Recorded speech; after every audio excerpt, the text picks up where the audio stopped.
অসুস্থতার কারণে তারাবি যদি 20 রাকাত না পড়তে পারি তাহলে কত রাকাত পড়া উচিত? তারাবিতে আমরা যে দোয়া পড়ি এবং মুনাজাতে যে দোয়া করি এটা সুন্নাহ সম্মত কিনা? রোজা অবস্থায় স্ত্রীর কতটুকু কাছাকাছি যাওয়া যাবে? সিয়ামরত মহিলার দিনের বেলা পিরিয়ড শুরু হলে দিনের বাকি অংশ না খেয়ে থাকতে হবে? খেলে কি গুনাহ হবে? আমি গর্ভবতী, আমার বমি হয়, মাথা ঘুরে, তাহলে আমার রোজার বিধান কি? ফরজ সালাত আদায় না করে রোজা রাখে, তার রোজা রাখার যৌক্তিকতা কতটুকু? রোজা থাকা অবস্থায় উজুর সময় গড়গড়া কুলিও নাকে পানি দেওয়া যাবে কিনা? রোজা রাখা অবস্থায় স্বপ্নদোষ হলে রোজা থাকবে কিনা? রোজা রেখে ঠোঁটে পেট্রোলিয়াম জেলি ব্যবহার করা যাবে কিনা? রোজা রেখে মেহেদি নখে আর মাথায় দেওয়া যাবে কিনা? রোজা থাকা অবস্থায় হাতের বা পায়ের নখ কাটা যাবে কিনা?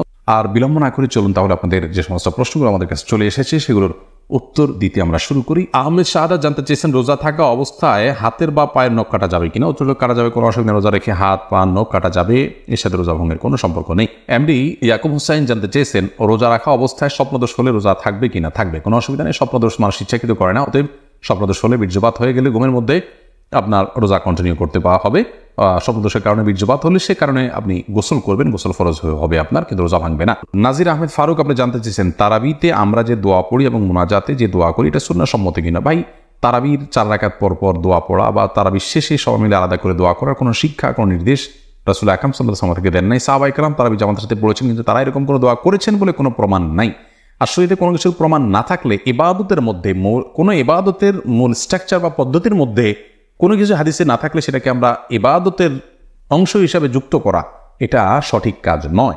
আমরা মনে করি যে এটাকে কেউ যদি তারাবির অংশ মনে করেন তাহলে ভুল হবে। হ্যাঁ, মাঝে মধ্যে করলেন সেটা ভিন্ন কথা। সালাতের পর দোয়া কবুল সে জায়গা থেকে যা মতো দোয়া করলেন সেটাও অসুবিধা নেই, এটা ঐচ্ছিক বিষয়। কিন্তু সিস্টেম বানিয়ে নেওয়া এবং এটাকে একটা ফরম্যাটে আনা যে নিয়মিত এই কাজটা করা সেটা কিন্তু সঠিক নয়। শিহাব মন্ডল জানতে চেয়েছেন রোজা অবস্থায় আতর বা পারফিউম ব্যবহার করার বিধান কি? উত্তর হলো জায়েজ আছে, কোনো অসুবিধা নেই। আতর পারফিউম ব্যবহার করা যাবে, রোজা রেখে তেল ব্যবহার করা যাবে, কোনো অসুবিধা নেই। এরপরে সাইদুর রহমান জানতে চেয়েছেন ইফতার ও সাহারির নিয়ত সম্পর্কে কিছু বলবেন? মুখে আরবি উচ্চারণ করা কি জরুরি? ভাই সাইদুর রহমান, নিয়ত হলো ইচ্ছা করার নাম। নিয়ত শব্দের অর্থ হলো ইচ্ছা করা, আর ইচ্ছা মানুষ মন দিয়ে করে। আমি ইচ্ছা করেছি, অর্থাৎ আমি মনে মনে কোনো প্ল্যান করেছি, এটার নামে হলো নিয়ত করা। রোজার নিয়ত করতে হবে অন্যান্য সমস্ত আমলের মতো, ইন্নামা আমানবির নিয়ত, সমস্ত আমলের নিয়তের উপর নির্ভরশীল। নিয়ত না থাকলে কোনো আমলই গ্রহণযোগ্য হবে না। কিন্তু নিয়তের মানে এই নয় যে মুখে উচ্চারণ করতে হবে। শরীয়ত আমাদেরকে মুখে উচ্চারণ করে নিয়ত করার কোনো শিক্ষা দেয়নি, এবং রোজার জন্য আলাদা কোনো নিয়তের শিক্ষা আল্লাহ তাআলা দেননি। নামাজের ক্ষেত্রেও কোনো নিয়ত, রোজা মুখে নিয়ত করার কোনো শিক্ষা আল্লাহ তাআলা দেননি। অতএব আমরা মনে মনে আমি যে রোজা রাখছি এটাই আমার নিয়ত হিসেবে যথেষ্ট হবে। আপনি ভোর রাতে কেন খেতে উঠেছেন? রোজা রাখার জন্য উঠেছেন, এর মানে হলো আপনার রোজা রাখার ইচ্ছা আছে, বাস নিয়ত আছে। আলাদা করে সেটাকে মুখে উচ্চারণ করা আর কোনো নির্দেশ আমাদেরকে দেয়নি, কোনো প্রয়োজন নেই।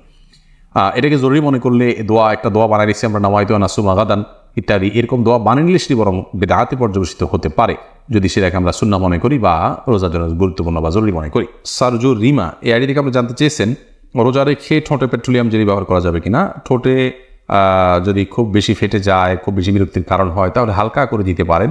কিন্তু আপনার একান্ত যদি ঠোঁট না ফাটে বা খুব বেশি কষ্ট না হয় তাহলে পেট্রোলিয়াম জেলি ঠোঁটের ব্যবহার খুব বেশি করে করলে আপনার সেটি আমাদের থুতুর সাথে ভেতরে যাবে, সে আশঙ্কা আছে। এই জায়গা থেকে এটি করা অনুচিত এবং অনুত্তম এবং করা যাবে না। বখতিয়ার করিম আপনি জানতে চেয়েছেন রোজা থাকা অবস্থায় উজুর সময় গড়গড়া কুলিও নাকে পানি দেওয়া যাবে কিনা? ভাই বখতিয়ার, খুবই গুরুত্বপূর্ণ একটা প্রশ্ন আপনি করেছেন। রোজা অবস্থায় ওজুর সময় গড়গড়া করা, কুলি করা, নাকে পানি দেওয়া, এগুলোর ব্যাপারে ইসলামের শিক্ষা দৃষ্টিভঙ্গি হলো যে নাকে পানি দেওয়া যাবে, খুব বেশি টান দেওয়া যাবে না জোর করি। আর গড়গড়া কুলি করবেন, কিন্তু খুব বেশি গলার ভিতরে নিয়ে গড়গড়া করবেন না। কারণ নবী সাল্লাল্লাহু আলাইহি ওয়াসাল্লাম বলেছেন যে ওয়া মাদমিদ ইল্লা আন তাকুনা সাইমান, তুমি গড়গড়া করেই কুলি করবে, কিন্তু রোজাদার হলে তখন করবে না, যেহেতু তোমার ভেতরে গলার ভেতরে পানি চলে যাওয়ার ভয় আছে, চলে গেলে সেক্ষেত্রে রোজা ভঙ্গ হয়ে যাবে। অতএব গড়গড়া করা রোজা অবস্থাতে অনুচিত, খুব গভীর গড়গড়া করা। খায়রুন নাহার জানতে চেয়েছেন রোজা রেখে মেহেদি নখে আর মাথায় দেয়া যাবে কিনা? রোজা রেখে হাতে, নখে ইত্যাদিতে মেহেদি দেওয়াতে কোনো অসুবিধা নেই। আবু বকর সানি আপনি জানতে চেয়েছেন শয়তানকে রমজানে বেঁধে রাখা হয় কিন্তু তারপরও নামাজে মনস্থির থাকে না, এর জন্য কি করতে পারি? শয়তানকে রমজানে বেঁধে রাখা হয় কিন্তু আমাদের মন বা প্রবৃত্তি যেটা আছে তাকে বেঁধে রাখা হয় না, তবে সে তো আমাদেরকে মন্দ কাজের দিকে পরিচিত করে। আল্লাহ বলেছেন ইন্নান নাফসা লাম্মারাতুন বিসসু, মানুষের প্রবৃত্তি মানুষের খারাপ কাজের নির্দেশ দেওয়া। অতএব শয়তানের শুধুমাত্র যে এই কাজ করে তা নয়, সেই জায়গা থেকে আমাদের নফস বা প্রবৃত্তিও আমাদেরকে কিন্তু ক্ষতিগ্রস্ত করে, সেটাকে নিয়ন্ত্রণ করা শিখতে হবে।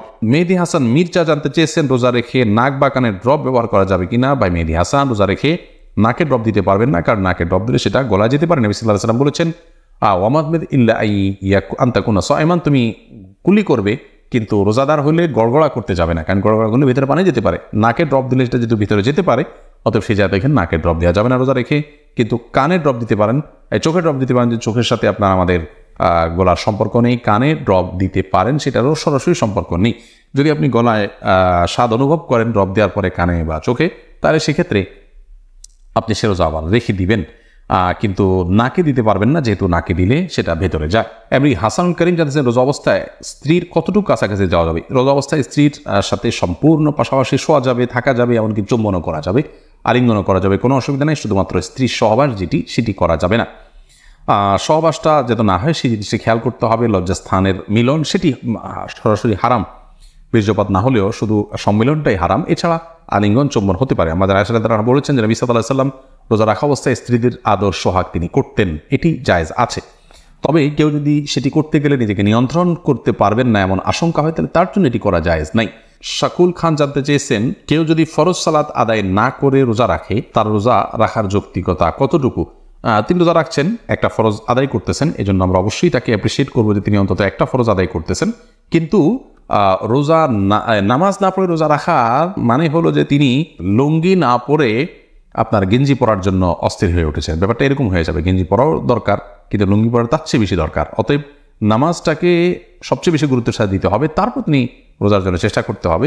নামাজ না পড়ে রোজা রাখা এটা হলো নামাজের গুরুত্ব বা সালাতের গুরুত্ব না বোঝার কারণে। আল্লাহ তাআলা আমাদের ভাইকে বোঝার তৌফিক দান করুন। শিরিন আপনি জানতে চেয়েছেন, অসুস্থতার কারণে তারাবি যদি 20 রাকাত না পড়তে পারে তাহলে কত রাকাত পড়া উচিত? তারাবি 20 রাকাত না পড়তে পারলে যতটুকু তৌফিক হলো ততটুকু পড়বেন।